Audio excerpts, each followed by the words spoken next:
Mapagpalang araw ng Miyerkules at maulang hapon pa rin sa inyong lahat mga bebs. At ngayon nga ay magluluto ako ng pork cordon bleu. Ayan ay tinira ko kagabi pa mga bebs. Pinrepare ko dahil maagang papasok yung anak ko sa trabaho. At sabi niya wala daw silang libreng pagkain na doon ngayon. Kaya ginawa ko na itong pork cordon bleu kahapon. Nung matapos ako nga pumunta doon sa party, children's party ni kumari ko, ay dire-diretso na akong gumawa niyan mga bebs. At tinitrim ko nga yung taba kasi ifa-flatten natin yung pork cordon bleu na yan, hindi natin yan kailangan. At pupukpukin lang natin siya ng mallet para numipis siya at lumapad pa ng konti at lalagyan ko siya ng keso. So umpisahan na natin pukpukin mga bebs. Isipin nyo na lang na nakakaganti na kayo sa kaaway ninyo habang pinupukpok nyo yan. Para ma-perfect nyong ma-flatten.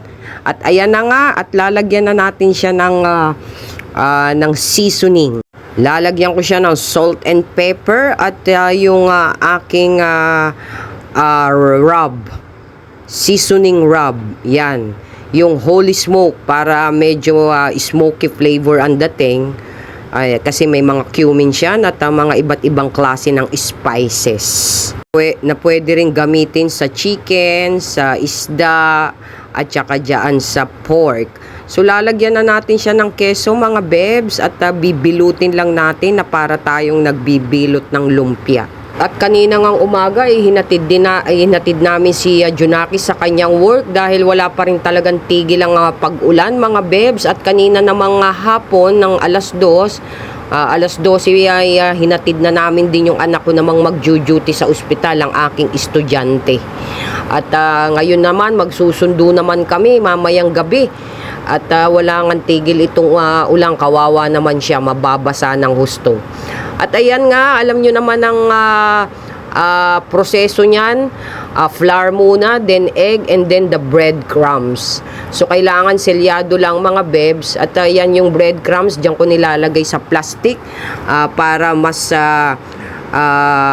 pantay ang kanyang pagkakalagay ng breadcrumbs. Kaninang umaga, alas 6 ng umaga ay nanood ako ng balita sa TV. Mga bebs ay kitang-kita ko doon kawawa yung ibang tao na sobra talagang binaha yung loob ng bahay. Kaya dyan sa mga nagrereklamo sa buhay nila, abay mag-isip-isip kayo.